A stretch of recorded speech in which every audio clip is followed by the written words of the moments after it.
बात एक रियासत की है। यहाँ पर एक राजा हुआ करता था, बड़ा ही जिज्ञासु राजा था। एक बार उसने क्या किया, उसने सड़क के बीच में जो था वो बहुत बड़ा पत्थर जो था वो रखवा दिया, और उस पत्थर को रखवा दिया वहाँ पर, और खुद जो था वो छिप गया और छिप कर लोगों का रिएक्शन देखने लगा।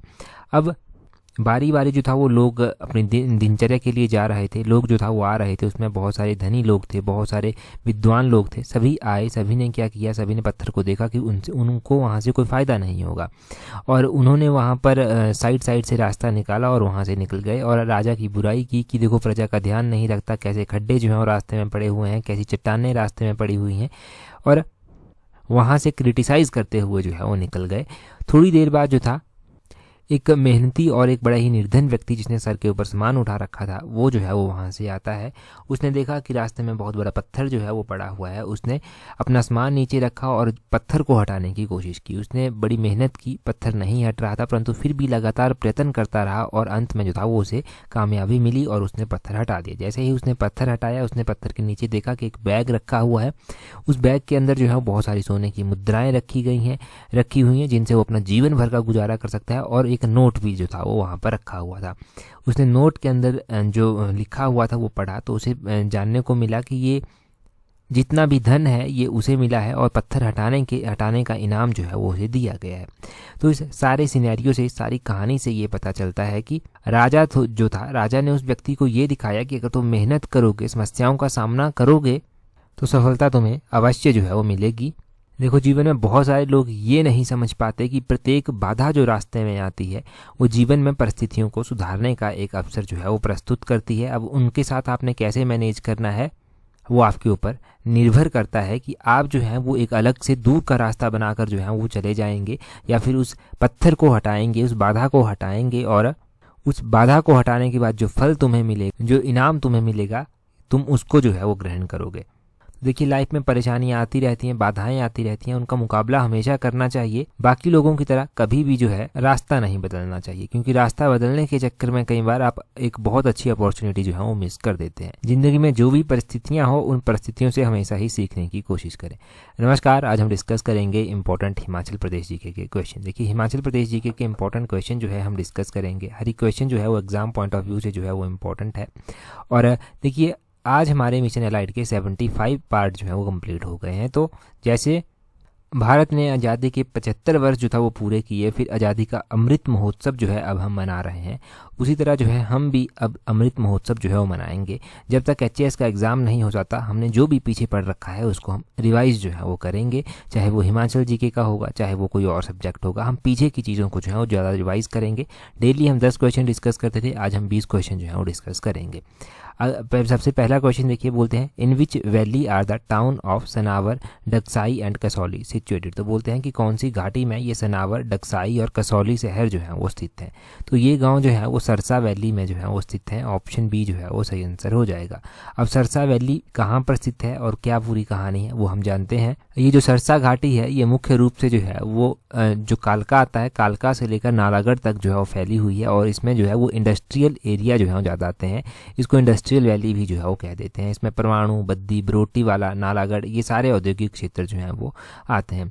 आपने ये भी ध्यान रखना है कि ये जो आपका सनावर हो गया, डक्साई, कसौली, ये सारे जो हैं वो इस वैली में जो है वो आते हैं। अगर हम बात करते हैं यहाँ पर कियारदादुन घाटी की, तो कियारदादुन घाटी जो है वो कहाँ पर स्थित है? ये वैली जो है वो सिरमौर में जो है वो स्थित है। पोंटा वैली के नाम से भी जो है वो इसको जाना जाता है। अगर हम यहीं पर बात करते हैं कुनिहार वैली की, तो ये वैली कहाँ पर स्थित है?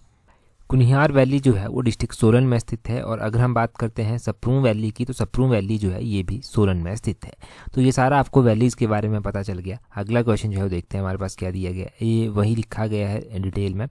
अगले क्वेश्चन में बोलते हैं Renuka Singh Thakur is an Indian women cricketer hailing from which district of Himachal Pradesh. तो बोलते हैं कि रेणुका सिंह ठाकुर जो है वो एक भारतीय महिला क्रिकेटर है और हिमाचल प्रदेश के किस जिले से जो है ये संबंध रखती हैं। आगे बस यहाँ पर कुल्लू, सिरमौर और शिमला ऑप्शन दिए हैं, और एक मंडी ऑप्शन भी जो है वो नीचे दिया है। तो ये शिमला जिले से जो है वो संबंध रखती हैं। यहाँ पर ऑप्शन सी जो है वो सही आंसर हो जाएगा। ऑप्शन सी शिमला सही आंसर है। अब यहाँ पर अगर हम थोड़ा सा डिटेल से जानेंगे तो क्वेश्चन क्या पूछा सकता है कि रेणुका सिंह ठाकुर कौन से खेल से जो है वो जुड़ी हुई है। तो ये क्रिकेटर हैं, क्रिकेटर की ये खिलाड़ी हैं। इनका नाम आपने इस तरह से ध्यान रखना है इसके अलावा एक और क्रिकेट की प्लेयर हैं जिनका नाम है सुषमा वर्मा। सुषमा वर्मा जो है ये शिमला की सुन्नी क्षेत्र से जो है वो आती हैं, तो इनका भी नाम आपने ध्यान रखना है कि ये जो है वो कहाँ से स्थित है। चलो 2 प्लेयर्स के नाम हमने जान लिए, ये काफ़ी हैं यहाँ से जो क्रिकेट से जो है वो जुड़े हुए हैं। अगला क्वेश्चन देखिए, बोलते हैं on one side of which lake of Himachal Pradesh is the temple Santoshi Mata and other side the temple of Machhindra Mahadev. तो बोलते हैं कि हिमाचल प्रदेश की किस झील के किनारे एक तरफ संतोषी माता का मंदिर और दूसरी तरफ जो है वो मछिंद्र महादेव का मंदिर जो है वो स्थित है। तो ये मछियाल झील है, ऑप्शन सी जो है वो सही आंसर है। मछियाल झील ऑप्शन सी जो है वो सही आंसर हो जाएगा। अब मछियाल झील जो है इसके एक तरफ संतोषी माता का मंदिर और दूसरी तरफ जो है वो मछिंद्र महादेव का मंदिर जो है वो स्थित है। आपने मछियाल झील के बारे में ध्यान रखना है कि ये कांगड़ा और मंडी के बॉर्डर पर जो है वो आती है, ये भी आपको पता होना चाहिए। और अगर आप किताबों से पढ़ेंगे तो कुछ एक किताबों पर मंडी लिखा गया है, कुछ एक किताबों पर जो है वो कांगड़ा जो है वो लिखा गया है, परंतु जहाँ तक ज़्यादा सर्च करने पर पता चलता है तो ये बॉर्डर जैसे क्षेत्र में जो है वो आती है, मंडी और कांगड़ा के बॉर्डर जैसे क्षेत्र में। अगर हम बात करते हैं लेक्स की तो सबसे पहले हम मंडी डिस्ट्रिक्ट की इंपॉर्टेंट लेक्स को जो है वो रिवाइज कर लेते हैं। मंडी में जो है वो कुंत भ्यूग झील आती है, मंडी में कलाशर झील आती है, मंडी में सुखसार झील आती है, मंडी में पराशर झील, रिवालसर झील और पंडोह झील जो है वो मंडी में आती है। उसी तरह अगर हम कांगड़ा की बात करें तो कांगड़ा में जो है वो करेरी झील जो है वो आती है, कांगड़ा में पौंग झील जो है वो आती है। पौंग झील इंपॉर्टेंट है, करेरी झील भी जो है वो इंपॉर्टेंट है। डल झील है कांगड़ा में, वो भी आपने ध्यान रखना है। बागसुनाथ झील भी इसको कहते हैं, ये भी कांगड़ा में आती है। तो कांगड़ा और मंडी की लेक्स ही यहाँ से हम रिवाइज करेंगे। अगला क्वेश्चन देखते हैं, बोलते हैं which country was relegated to second position by Lahaul Spiti by achieving the highest per hectare producing of potato. तो बोलते हैं कि लाहौल स्पीति ने सर्वाधिक प्रति हेक्टेयर आलू उत्पादन प्राप्त कर किस देश को दूसरे स्थान पर ला दिया है। देखो लाहौल स्पीति ने नीदरलैंड को, पिछले कल भी हमने पढ़ा था कि नीदरलैंड को पीछे छोड़ दिया है आलू की पर हेक्टेयर प्रोडक्शन में। पर हेक्टेयर प्रोडक्शन में इसने आलू को जो है वो पीछे छोड़ दिया है और ये आगे निकल गया है। पिछले कल हमने लाहौल स्पीति के बारे में कुछ इंपॉर्टेंट क्वेश्चंस जाने थे, एक बार फिर से उनको रिवाइज कर लेते हैं। 2 दिन अगर चीज़ें लगातार रिवाइज हो जाएंगी तो आपको डेफिनेटली जो है वो याद रहेंगी। लाहौल स्पीति में देखो एक तो इम्पॉर्टेंट बात आपने ध्यान रखनी है कि लाहौल स्पीति में पोस्ट ऑफिस खोला गया था लाहौल स्पीति के हेडक्वार्टर केलोंग में। तो ये पोस्ट ऑफिस जो था वो कब खोला गया था, 1869 में ये पोस्ट ऑफिस जो था वो यहाँ पर खोला गया था। एक लाहौल स्पीति का जो स्पीति वैली है, स्पीति के काजा में जो था वो पोस्ट ऑफिस खोला गया था। काजा में जो था वो 1939 में जो था वो पोस्ट ऑफिस खोला गया था, ये भी हमने कल पढ़ा था। हमने पढ़ा था कि स्पीति के काजा में जो था वो स्कूल भी खोला गया था, तो स्कूल यहाँ पर 1932 में जो था वो खोला गया था। और हमने आलू का जाना था कि आलू के उत्पादन में नीदरलैंड को पीछे छोड़कर जो है वो पहले नंबर पर जो है वो लाहौल स्पीति पहुंचा है, ये आपने यहाँ से ध्यान रखना है। तो इतना काफ़ी है ध्यान रखने के लिए। अगला क्वेश्चन देखें क्या बोलते हैं the food grain production in 2020-2021 in Himachal Pradesh was. तो बोलते हैं कि हिमाचल प्रदेश में 2020-21 की अगर हम फूड प्रोडक्शन की बात करते हैं तो कितनी फूड प्रोडक्शन जो है वो हिमाचल प्रदेश में है।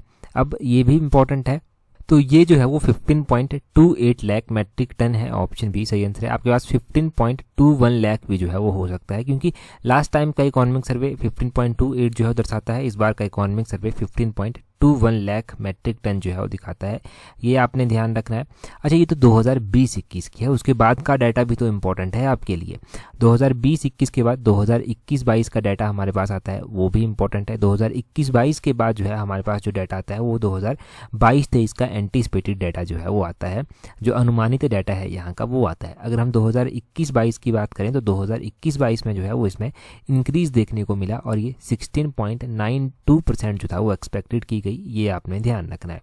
और अगर हम बात करते हैं कि उसके बाद 2022-23 में ये कितनी एंटीसिपेटेड है, कितनी जो है वो अनुमानित है, तो 15.54 लाख मैट्रिक टन जो है ये 2022-23 में जो है 15.94 लाख मैट्रिक टन आपने ध्यान रखना है कि ये जो है वो एंटीसिपेटेड है यहाँ पर। तो इस डाटा को नोट कर लें, ये डाटा इंपॉर्टेंट है, मोस्ट संभावना है कि पूछा जाए इस तरह का डाटा। अगला क्वेश्चन देखते हैं हमारे पास क्या पूछा गया है नेक्स्ट क्वेश्चन में पूछा गया है department of public relation was created in Himachal Pradesh in which year. तो बोलते हैं कि हिमाचल प्रदेश में डिपार्टमेंट ऑफ पब्लिक रिलेशन की स्थापना जो था वो कब की गई थी। तो डिपार्टमेंट ऑफ पब्लिक रिलेशन की स्थापना हिमाचल प्रदेश में कब की गई थी, 1954 में की गई थी, ऑप्शन बी जो है वो सही आंसर है। इस तरह के और भी क्वेश्चन पूछे जा सकते हैं, बड़े ही बेसिक ये क्वेश्चन होते हैं, परंतु कन्फ्यूजन कई बार क्रिएट कर देते हैं। तो एक बार मोटे तौर पर बता देता हूँ, 1954 में क्या हुआ था, 1954 में जो था वो बिलासपुर जिला जो था वो हिमाचल प्रदेश में जुड़ गया था, 5वें नंबर का जिला बना था।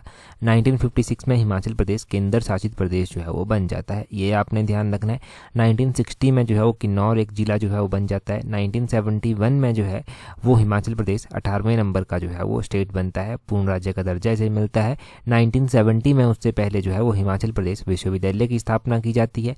1971 की अगर हम बात करें तो इसी दौरान हिमाचल प्रदेश हाई कोर्ट की स्थापना की गई, Himachal Pradesh public service commission की जो था वो स्थापना की गई। उसके बाद 1978 में अगर हम पहुंचते हैं जाकर तो इस टाइम एग्रीकल्चर यूनिवर्सिटी जो पालमपुर में है, कृषि विश्वविद्यालय पालमपुर, इसकी स्थापना जो था वो की गई। 1981 में जो था वो सबसे पहले जो मुख्यमंत्री थे यशवंत सिंह परमार, उनका जो है वो निधन यहाँ पर हो जाता है। ये आपने ध्यान रखना है कि 1981 में जो था वो यशवंत सिंह परमार जी का निधन हुआ था। और 1985 में जो था वो इन्हीं के नाम पर एक यूनिवर्सिटी बनाई जाती है जिसे नौणी यूनिवर्सिटी जो है वो है, इसका पूरा नाम रखा गया डॉक्टर यशवंत सिंह परमार उद्यान एवं वानिकी विश्वविद्यालय नौणी, ये डिस्ट्रिक्ट सोलन में जो है वो पड़ती है। 1985 में इसकी स्थापना की गई, ये आपने ध्यान रखना है। यहाँ पर डिपार्टमेंट ऑफ पब्लिक रिलेशन के बारे में दिया गया है। यहाँ पर दिया गया है कि Himachal Pradesh evolution of big landed estate act 1953 enact हुआ था और 1971 की ही कुछ बातें यहाँ पर दी गई हैं। अगला क्वेश्चन देखिए जी, क्या बोलते हैं what was the name of the building in which the office of accountant general of Himachal Pradesh. तो एजी ऑफिस की बात की जा रही है कि अकाउंटेंट जनरल का जो ऑफिस है हिमाचल प्रदेश में ये कहाँ पर स्थित है, ये शिमला में जो है वो स्थित है। अब बिल्डिंग का नाम जो है वो यहाँ पर पूछा गया है, बिल्डिंग का नाम है Gordon castle building, option C जो है वो सही आंसर है। गॉर्डन कैसल बिल्डिंग जो है इस बिल्डिंग का नाम है। अगर हम पीटरऑफ की बात करें तो पीटरऑफ जो है यहाँ पर पंजाब का हाई कोर्ट रह चुका है, प्रेजेंट टाइम में ये होटल के रूप में सर्व कर रहा है। महात्मा गांधी के असैसिनेशन की जो सुनवाई चली थी वो भी यहाँ पर चली थी। और बार्न्स कोर्ट की अगर हम बात करते हैं तो गवर्नर हाउस इसको कहते हैं, राजभवन इसको जो है वो कहते हैं, ये आपने ध्यान रखना है। और वाइल्ड फ्लावर हॉल की अगर हम बात करते हैं तो ये भी एक इंपॉर्टेंट बिल्डिंग है और प्रेजेंट टाइम में ये भी एक होटल के रूप में जो है वो सर्व कर रहा है। अगला क्वेश्चन देखें जी, अगले क्वेश्चन में क्या बोलते हैं, अगले क्वेश्चन में बोलते हैं हमारे पास दो स्टेटमेंट्स दी गई हैं, आपको बताना है स्टेटमेंट्स के बेसिस पर। तो बोलते हैं यहाँ पर बताना है बोथ स्टेटमेंट्स गलत हैं सही हैं या फिर एक स्टेटमेंट सही है दूसरी स्टेटमेंट सही है। स्टेटमेंट देखिए जी आप सीधा, स्टेटमेंट में बोलते हैं people took pilgrimage of Manimahesh lake in Hindu month of Bhadon, की लोग जो है वो बाधों का जो हिंदू महीने के अकॉर्डिंग होता है ना बाधों महीना, उसमें जो है वो मणिमहेश की जो है वो झील में जो है वो स्नान करते हैं या फिर मणिमहेश के लिए तीर्थ यात्रा पर जाते हैं। दूसरे में बोलते हैं Manimahesh lake located at an altitude of 13,500 metre, की मणिमहेश झील जो है वो 13,500 मीटर फीट की ऊंचाई पर जो है वो स्थित है। आजकल मणिमहेश का जो है वो शाही स्नान जो है वो हो रहा है, तो आपको पता होना चाहिए कि कौन सा महीना जो है वो आजकल चला हुआ है। और फिर आपको ये भी पता होना चाहिए मणिमहेश झील का एल्टीट्यूड, इसकी हाइट कितनी है। देखो बिल्कुल सही बात है कि मणिमहेश यात्रा या फिर मणिमहेश की झील में जो शाही स्नान होता है वो बाधों के महीने में ही होता है, ये बिल्कुल सही बात है। पहली स्टेटमेंट तो आपके पास बिल्कुल सही है। दूसरी है Manimahesh lake located at an altitude of 13,500 feet, ये 13,500 फीट पर ही है स्थित है, तो ये भी सही आंसर है। दूसरी स्टेटमेंट भी बिल्कुल सही है, तो both 1 and 2 statements are correct, इसका सही आंसर हो जाएगा। ये आपने ध्यान रखना है, both statement 1 and statement 2 are correct, ये हो जाएगा। अगला क्वेश्चन देखिए, बोलते हैं Banthra is a folk drama of which district of Himachal Pradesh. तो देखो हमारे पास कुछ डांसेस तो हैं ही, हमारे पास कुछ सॉन्ग्स भी हैं, परंतु कुछ ड्रामास भी जो है वो परफॉर्म किए जाते हैं। ये बांथड़ा जो है वो परफॉर्म किया जाता है मंडी में मुख्य रूप से, ऑप्शन सी जो है वो सही आंसर हो जाएगा। मंडी में जो है ये परफॉर्म किया जाता है। अगर हम बात करते हैं ना इस तरह के हमारे पास जो डांसी ड्रामास दिए गए हैं, हमारे जो फोक ड्रामास हैं, उसमें एक तो सवांग आता है, सवांग जो है वो बिलासपुर में परफॉर्म किया जाता है। भगतू आता है, भगतू जो है वो कांगड़ा में परफॉर्म किया जाता है। एक करियाला आता है, करियाला जो है वो कहाँ पर परफॉर्म किया जाता है, ये शिमला में जो है वो परफॉर्म किया जाता है। तो ये तो हमने ड्रामास के बारे में जान लिया। आप मुझे एक क्वेश्चन का आंसर कमेंट करके बताइए जी, कथड़ी जो है ये बोलते हैं कि कहाँ का जो है वो नृत्य है, ये नृत्य है एक हिमाचल प्रदेश में कथड़ी, तो ये कहाँ का नृत्य है ये आप कमेंट करके जो है वो बताएंगे, थोड़ा सा रिवीजन आपका भी जो है वो साथ में हो जाएगा। यहाँ पर वही दिया गया है जो मैंने आपको बताया अभी, वो सारा यहाँ पर डिटेल में दिया गया है। अगला क्वेश्चन देखिए, बोलते हैं where is origin of Spiti river. तो बोलते हैं कि स्पिति रिवर जो है वो कहाँ से जो है वो निकलती है। स्पिति रिवर जो है वो कुंजुम दर्रे से जो है वो निकलती है, ऑप्शन सी जो है वो सही आंसर हो जाएगा। अब स्पिति जो है वो आगे चलकर जो है वो सतलुज की सहायक नदी बनती है, सतलुज की एक इंपॉर्टेंट सहायक नदी जो है वो बनती है, ये भी ध्यान रखना है। स्पीति की भी तो सहायक नदियाँ हो सकती हैं। एक तेगपो आती है, तेगपो जो है वो स्पीति की इंपॉर्टेंट सहायक नदी है, वो भी आपने ध्यान रखना है। बाकी देखो अगर हम बात करते हैं अब कुंजुम दर्रे की और भी इंपॉर्टेंट दर्रों की अगर हम बात करते हैं ना, तो हमें इनके बारे में थोड़ी सी नॉलेज होना ज़रूरी है। कुंजुम दर्रा जो है वो लाहौल स्पीति में जो है वो स्थित है और ये 4520 मीटर एल्टीट्यूड पर जो है वो स्थित है, ये आपने ध्यान रखना है। एक दर्रा ज़रूर अभी आप रिवाइज करें, दुलची दर्रा। दुलची दर्रा जो है वो हमने पिछले कल भी पढ़ा था, शायद थोड़ा सा कन्फ्यूजन हो गया था। मंडी को ये कुल्लू से जो है वो जोड़ता है, किसको? मंडी को ये कुल्लू से जो है वो जोड़ता है, ये आपने ज़रूर ध्यान रखना है दुलची दर्रे का। और एक बसोदन दर्रा है, ठीक है, ये एग्जाम में पूछे जाने की संभावना बढ़ गई है इसकी। बसोदन दर्रे की अगर हम बात करें ना, तो बसोदन दर्रा किसको किसके साथ जो है वो जोड़ता है? तो बसोदन दर्रा चंबा और भटियात को जो है वो आपस में जोड़ता है, ये आपने ध्यान रखना है। चंबा और भटियात को जो है ये आपस में जोड़ता है। और कितने एल्टीट्यूड है इन दोनों दर्रों का? तो ये जो दुलची दर्रा है इसका एल्टीट्यूड है 2788 मीटर, ये आपने ध्यान रखना है। और ये जो बसोदन दर्रा है इसका एल्टीट्यूड है 2400 मीटर, ये दोनों का आप एल्टीट्यूड ध्यान रखें। दुलची और बसोदन ये आपके गलत नहीं होने चाहिए एग्जाम में, मैं फिर से रिपीट कर रहा हूँ कि गलत नहीं होने चाहिए। अगले क्वेश्चन में बोलते हैं in the Tarikhe Yamini Utbi the private secretary of Mohammad Ghaznavi called Nagarkot है। तो बोलते हैं कि तारीखे यामिनी जो उतबी के द्वारा जो है वो लिखी गई है। उतबी जो था मोहम्मद गजनी का जो था वो प्राइवेट सेक्रेटरी था। इसने नगरकोट को किस नाम से जो था वो संबोधित किया? इसने नगरकोट को भीमनगर कहकर जो था वो संबोधित किया था। ऑप्शन डी सही आंसर हो जाएगा। भीमनगर कहकर जो था वो इसने संबोधित किया गया था। वैसे कांगड़ा का पुराना नाम त्रिगर्त है, ये आपको पता है। अब इसकी राजधानी जो था वो नगरकोट में जो था वो हुआ करती थी। त्रिगर्त रियासत बहुत पुरानी मानी जाती है, महाभारत के समय में माना जाता है कि यहाँ पर जो युद्ध हुआ था ना महाभारत का, इसमें सुशर्मा चंद्र जो था वो राजा हुआ करते थे। इन्होंने जो था वो कौरवों का पक्ष लेना जो था वो चाहा था, इन्होंने कौरवों का पक्ष जो था वो वहाँ पर लिया था। और सुशर्मा चंद्र ने कांगड़ा का नगरकोट किला भी जो था वो बनवाया था, जिसे 1009 में महमूद गजनवी के द्वारा, 1337 में मोहम्मद तुगलक के द्वारा, 1365 में फिरोज शाह तुगलक के द्वारा जो था वो लूटा गया था। और फाइनली इसको कैप्चर करने में कोई मुगल जो था वो सफल रहा था, तो वो रहा था जहांगीर, जिसने यहाँ पर अपना जो था वो अधिकार कर लिया था, ये आपने ध्यान रखना है। और बाद में चलकर 1794 में जो था वो संसार चंद ने बिलासपुर जो था वो आक्रमण किया। परिणाम स्वरूप क्या हुआ? बिलासपुर ने गोरखाओं को इनवाइट किया और गोरखाओं ने कांगड़ा के ऊपर आक्रमण किया और फिर संसार चंद को जो था वो हार मारनी पड़ी थी और 1809 में चलकर जो था वो एक संधि करनी पड़ी थी, जिसमें इसको किला भी बाद में चलकर छोड़ना पड़ा था। ये संधि महाराजा रणजीत सिंह के साथ जो था वो हुई थी। ये सारा आप ध्यान रखें। हमने उतबी तारीखे यामिनी से स्टार्ट किया और रणजीत सिंह तक जो था वो हमने सारा रिवाइज कर लिया, इंपॉर्टेंट। अगला क्वेश्चन देखिए हमारे पास क्या है। यहाँ पर थोड़ा सा डिटेल से वैसे लिखा भी गया था। यहाँ पर क्या लिखा गया है? तारीखे यामिनी में भीमनगर कहकर जो था वो संबोधित किया है। और फरिश्ता जो था, फरिश्ता ने भीमकोट कहकर जो था वो संबोधित किया था। फरिश्ता ने भीमकोट कहकर संबोधित किया था। सर ए कनिंघम थे जिन्होंने सबसे पहली जो था वो पहली बार इसके बारे में डिटेल में मेंशन किया, टेंशन जो था वो ड्रॉ की यहाँ पर।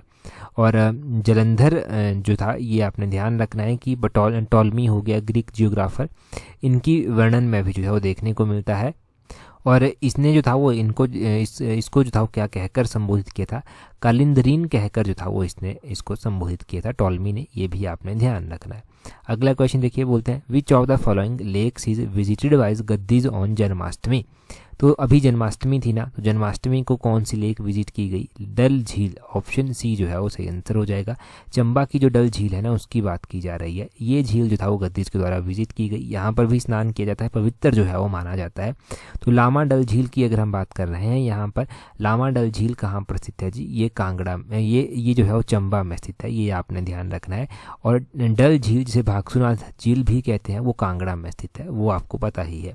अगर हम लेक्स की बात करते हैं तो हमारे पास चंबा ज़िले में बहुत सारी लेक्स हैं जो इम्पोर्टेंट भी हैं, जैसे कि कौन कौन सी लेक हो गई हमारे पास? खजियार झील जो है वो चंबा में पड़ती है। चंबा में ही हमारे पास जो है वो चमेरा झील पड़ती है। चंबा में ही महाकाली झील भी जो है वो पड़ती है।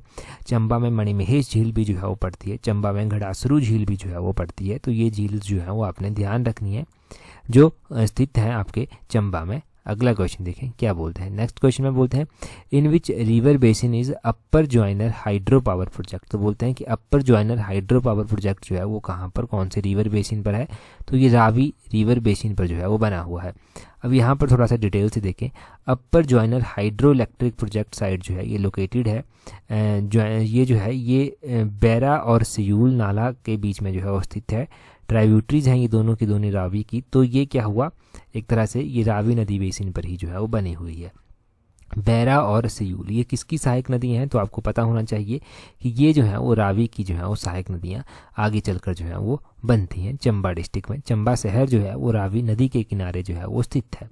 आगे बोलते हैं the fort of Saryun, Naurahgarh, temple of Pir Bhiyanu and सिद्ध गुरुनाथ आर लोकेटेड ऑन। तो बोलते हैं सरयू का किला हो गया, नौरागढ़ किला हो गया, पीर भियाणु का मंदिर हो गया और सिद्ध गुरुनाथ का मंदिर हो गया। ये किस स्थान पर जो है वो स्थित है, कौन सी धार में जो है ये आते हैं। आपको पता है कि बिलासपुर हमारा जो रीजन है, बिलासपुर का जो डिस्ट्रिक्ट है वहाँ पर अलग अलग वैलीज जो है वो पड़ती हैं और हर एक वैली जो है वो बहुत इंपॉर्टेंट है। तो उसी हिसाब से अगर आप देखेंगे, आपने पढ़ा होगा तो तियून धार आपने ज़रूर पढ़ा होगा, तियून धार में जो है ये सारे पढ़ते हैं। ऑप्शन ए सही आंसर है। ये जो आपने ध्यान रखना है कि पीर भियाणु का मंदिर है ये भी जो है वो तियून धार में जो है वो आता है। सरयू का किला, नौरागढ़ किला हो गया, ये भी तियून धार में जो है वो आते हैं। और सिद्ध गुरुनाथ का मंदिर हो गया, ये भी जो है वो तियून धार में जो है वो आते हैं।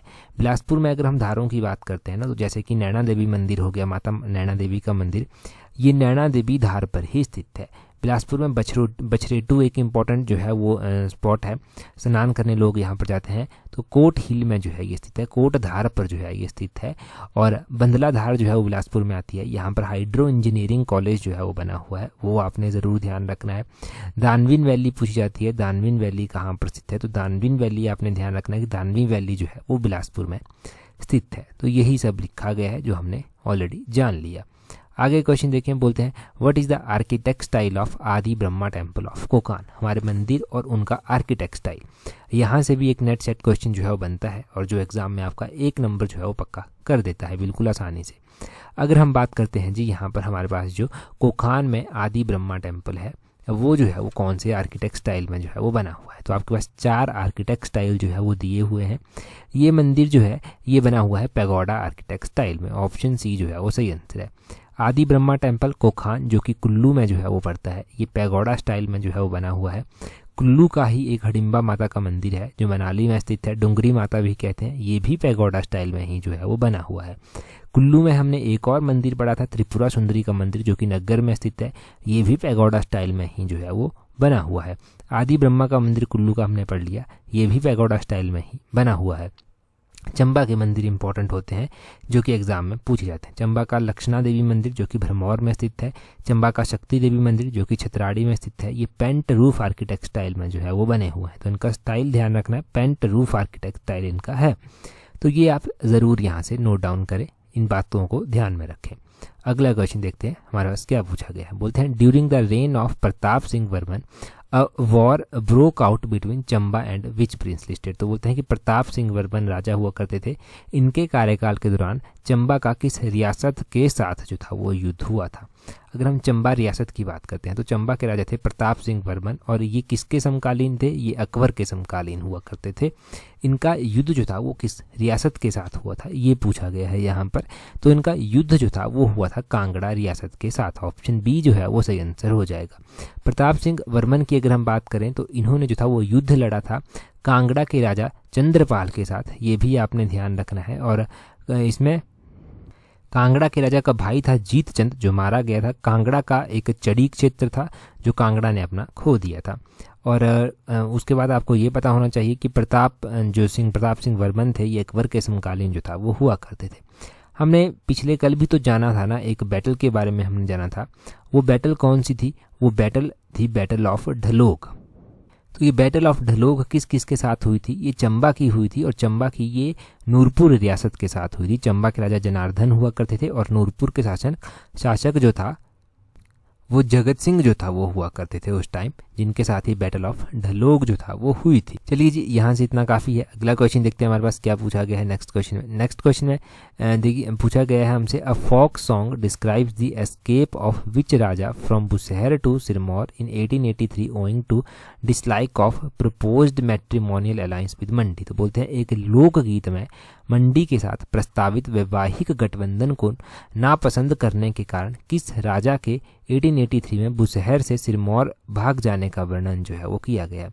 एक लोकगीत है, इसमें मंडी के साथ प्रस्तावित वैवाहिक गठबंधन को जो था वो नकार दिया गया था राजा के द्वारा, और बुशहर से जो था वो राजा सिरमौर जो था वो भाग गया था। ये वर्णन उस लोकगीत में किया गया है। 1883 की ये बात है। ये कौन थे? ये थे टीका रघुनाथ सिंह। ऑप्शन सी जो है वो सही आंसर है। टीका रघुनाथ सिंह का वर्णन जो है वो देखने को इस तरह से मिलता है। थोड़ा सा डिटेल से देखिए, कॉन्सेप्ट क्लियर हो जाएंगे साथ में ही। टीका रघुनाथ सिंह जो था वो क्या थे? ये पुत्र थे शमशेर सिंह के। शमशेर सिंह जो काफ़ी शक्तिशाली राजा बुशहर रियासत के माने गए।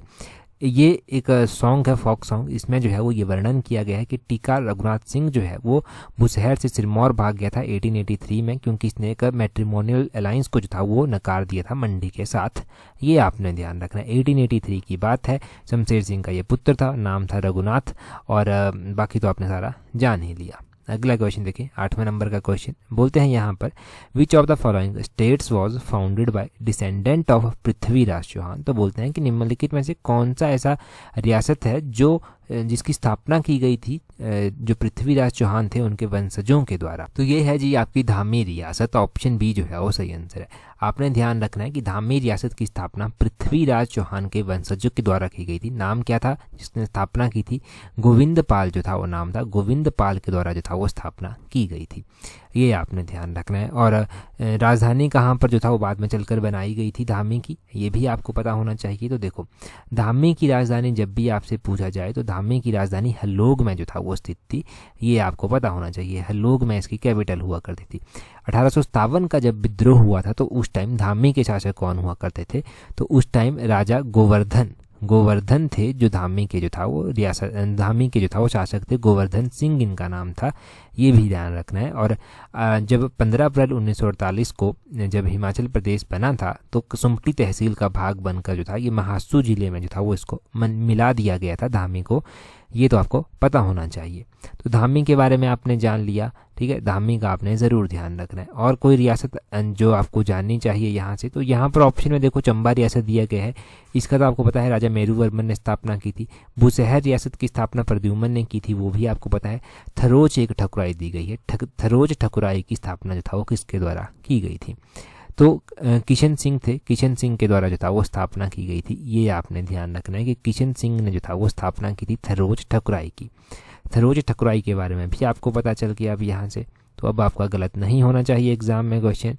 अगला क्वेश्चन देखें जी, क्या बोलते हैं who planned and constructed a 3 mile road around the Jakhu hills. तो बोलते हैं कि जाखू पहाड़ी के चारों ओर 3 मील सड़क की योजना और इसका निर्माण जो था वो किसके द्वारा करवाया गया था? तो ये निर्माण करवाया गया था किसके द्वारा? लॉर्ड थे ये। ऑप्शन ए इसका सही आंसर है। कॉम्ब्रिमेरे का द्वारा, लॉर्ड कॉम्ब्रिमेरे के द्वारा करवाया गया था। और थोड़ा अटपटा सा नाम है। ऑप्शन ए जो है वो सही आंसर है। थोड़ा सा डिटेल से जानेंगे ना तो कॉन्सेप्ट शायद क्लियर हो जाएंगे। 1828 की बात है। लॉर्ड कॉम्ब्रिमेरे थे, कमांडर इन चीफ थे ये ब्रिटिश फोर्सेस के, और इन्होंने शिमला विजिट किया। इन्होंने इंटरेस्ट लिया डेवलपमेंट एक्टिविटीज़ में। यहाँ पर आकर इन्होंने जो था वो 3 मील रोड जो था वो कंस्ट्रक्ट करवाया जाखू हिल्स के लिए। और ये आपने ध्यान रखना है सारा का सारा। और एक ब्रिज भी जो था वो जिसका नाम कॉम्ब्रिमेरे ब्रिज ही रखा गया था, ये 1828 में जो था वो इन्हीं के द्वारा जो था वो बनाया गया था। ये भी आप ध्यान रखें। तो ये आपने सारा जान लिया। बस मुझे लगता है कि काफ़ी है यहाँ पर इतना ही। आगे हमारे पास दिया गया है चूज़ द इनकरेक्ट वन। आपको गलत ऑप्शन जो होगा वो यहाँ पर डिसाइड करना है, चुनना है। यहाँ पर हमारे पास क्या क्या दिया गया है? हमारे पास यहाँ पर कुछ राजा दिए गए हैं और राजाओं के जो हैं वो कंटेम्परेरीज दिए गए हैं कि कौन सा राजा किसका समकालीन था। देखो, पृथ्वी सिंह दिया गया है, प्रताप सिंह वर्मन दिया गया है, चतर सिंह दिया गया है, जनार्दन दिया गया है। ये जो है ये चंबा के जो हैं वो राजा हैं। एक राजा जो अभी हमने पढ़ लिया है वो हमने पढ़ा है प्रताप सिंह वर्मन। ये अकबर का समकालीन जो था वो हुआ करता था। तो ये तो हमारे पास बिल्कुल सही है। अब हमें बताना है जी गलत कौन सा है इनके द्वारा। हमने राजा चतर सिंह जो है वो पढ़ रखे हैं। राजा चतर सिंह को जो था वो औरंगजेब के द्वारा जो था वो ऑर्डर दिया गया था कि आप जितने भी मंदिर हैं जो है उनको जो है वो नष्ट करवा दीजिए। तो यहाँ पर ये शाहजहां के साथ नहीं मिलते। ऑप्शन सी इसका इनकरेक्ट जो है वो सही आंसर हो जाएगा। देखो, पृथ्वी सिंह जो था वो शाहजहां का समकालीन हुआ करता था, सही बात है। और जनार्दन जो था वो जहांगीर का समकालीन हुआ करता था, ये भी सही बात है। ये आपने यहाँ से इनके बारे में ध्यान रखना है। राजा चतर सिंह जो है ये इन्होंने औरंगजेब के ऑर्डर का जो था वो डिनाई कर दिया था। ये बात स्पष्ट रूप से यहाँ पर लिखी भी गई है एक्सप्लेनेशन में, और बार बार हम पढ़ते भी जो है वो इसको रहते हैं कि राजा चतर सिंह थे जिन्होंने ऑर्डर मानने से ही इनकार कर दिया था कि मैं ऑर्डर ही नहीं मानूंगा इन मंदिरों को नष्ट करने का। बाद में चलकर कॉन्सिक्वेंसेज ये हुए थे कि इनको जो था वो बुलाया गया था मुगल दरबार में, ये खुद नहीं गए थे, इन्होंने अपने भाई को और एक और रियासत के राजा को वहाँ पर भेज दिया था। परंतु जिन लोगों को इन्होंने वहाँ पर भेजा था उन्होंने भी क्या किया, वो भी वहाँ पर जाकर नहीं पहुँचते हैं, वो भी रास्ते से ही जो है वो वापस आ जाते हैं। इनका जो गुड लक ये क्या रहा था, गुड लक ये रहा था कि उस दौरान जो था, उस दौरान इनकी जो मुगल थे ना, उनका उस टाइम किसी और के साथ युद्ध चल पड़ा था और ये जो था वो बच गए थे एक हिसाब से, और इनको जो है वो कोई भी कॉन्सिक्वेंसेज जो था वो नहीं भुगतने पड़े थे। ये आपने यहाँ पर ध्यान रखना है कि किस तरह से पूरा सिनेरियो जो था वो हुआ था। चलिए कल का ही क्वेश्चन देख लीजिए। एक बोलते हैं which of the following pass located between inner and outer Seraj of in Kullu. तो बोलते हैं कि कौन सा दर्रा जो है वो कुल्लू के इनर और आउटर सिराज में जो है वो स्थित है। 4 ऑप्शन आपके पास दिए गए हैं, यहाँ से आपको बताना है कि कौन सा इनर और आउटर सिराज के बीच में आता है। जल्दी से कमेंट करके जो है वो अपना आंसर बताइए। टेलीग्राम पर अगर अभी भी ज्वाइन नहीं किया है तो अपना टेलीग्राम ओपन कीजिए और वहाँ से सर्च कीजिए इस तरह से @allexam31 @allexam31 इस तरह से सर्च करना, आपको हमारा टेलीग्राम चैनल जो है वो मिल जाएगा। टेलीग्राम पर ज़रूर ज्वाइन कर लें अगर अभी तक नहीं किया हुआ है। That's all for today. Thank you very much for watching and listening it very patiently.